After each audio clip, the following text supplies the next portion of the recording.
Bonjour. Je salue en tout premier lieu tous les gens qui œuvrent dans la grande communauté éducative du Québec et tous travaillons actuellement à préparer cette rentrée 2020 qui est hors du commun.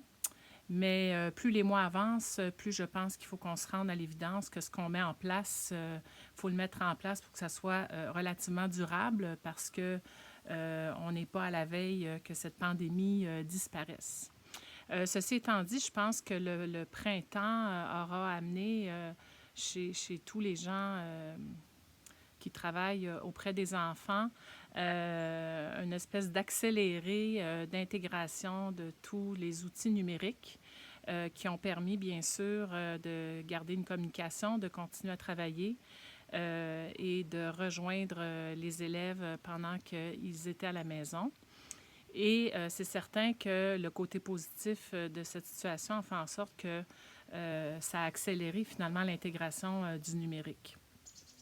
Ceci étant dit, l'organisme que je dirige a dû, bien sûr, revoir un petit peu ses objectifs pour pouvoir continuer à œuvrer et on a dû, bien sûr, réajuster le tir et réfléchir sur ce qu'on pouvait faire pour aider les enseignants en salle de classe.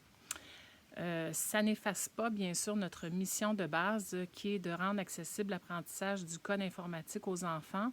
Et je pense que tous les adultes qui œuvront en ce moment auprès des élèves, on devrait réfléchir à cet objectif et cette habileté technologique que les enfants doivent développer. Il est certain qu'il faut faire une différence entre les habiletés technologiques des adultes qui œuvrent auprès des enfants et celles que les enfants ont à développer. Elles ne sont pas les mêmes et il ne faut pas l'oublier.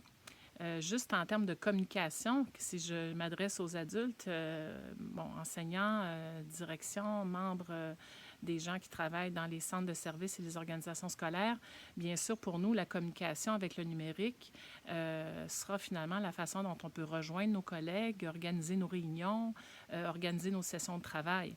Mais pour un enfant, communiquer avec le numérique, c'est avant tout être capable de l'utiliser pour communiquer avec la machine. Et quand on communique avec des machines, eh bien, c'est le langage codé qu'on utilise. Et c'est cette habileté que les enfants doivent continuer de développer.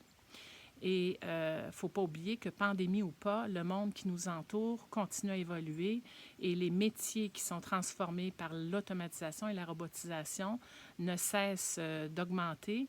Et ça fait partie d'une compétence que les enfants d'aujourd'hui se doivent à tout du moins de connaître et à plus long terme maîtriser.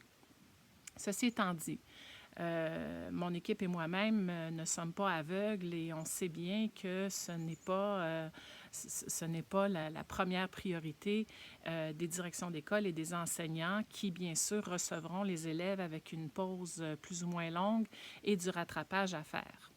Alors, c'est la raison pour laquelle on s'est dit, mais pourquoi pas essayer de vous aider et d'intégrer à travers des activités de programmation du contenu du programme de formation de l'École québécoise. Et nous avons particulièrement ciblé les sciences et le programme de sciences et technologies. Ce n'est pas le seul, parce que quand un enfant code, il travaille aussi beaucoup de notions mathématiques et de français et d'apprentissage de la langue. Mais nous avons ciblé le programme de sciences. Pourquoi?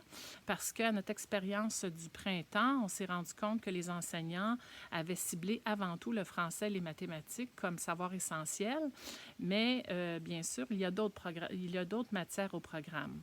Et le programme de sciences, par ses stratégies qu'on doit développer quand on lit la progression des apprentissages, eh bien, il y a énormément de liens à faire avec l'apprentissage du développement de la pensée scientifique et de la pensée informatique.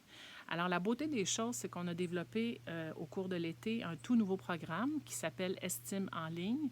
Et ce programme, en fait, qui est un programme clé en main pour les enseignants, eh bien, il proposera aux écoles 120 activités, dont plus de la moitié seront en lien avec les connaissances du programme de sciences.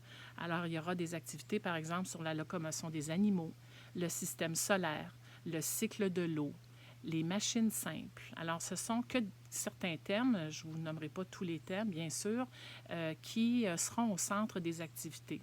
Donc, les enfants, au lieu de faire des recherches, au lieu de faire des documents Word, au lieu de faire des PowerPoint, seront invités à créer des programmes informatiques et travailleront autour de ces connaissances. Donc, c'est ça qu'on veut offrir aux enseignants pour vous aider, c'est-à-dire une façon pour vous de travailler le programme de sciences et techno au primaire avec vos élèves, mais le résultat final que les enfants vont obtenir à travers la proposition d'activités qu'on vous fait, c'est de créer des programmes informatiques et ainsi apprendre à programmer pour développer la pensée informatique des enfants. Alors, soyez aux aguets. Dans la semaine prochaine, nous rendrons disponibles sur les réseaux sociaux des activités. Il y en aura 4, une par cycle. Vous aurez la chance de voir un petit peu ce qu'on a à proposer. Et si, bien sûr, vous avez envie d'aller plus loin avec votre équipe école, eh bien, n'hésitez pas à nous contacter. Vous n'avez qu'à vous rendre sur notre site web, École Estime, tout ensemble, école au pluriel, Estime, et vous verrez des façons d'entrer en communication avec nous.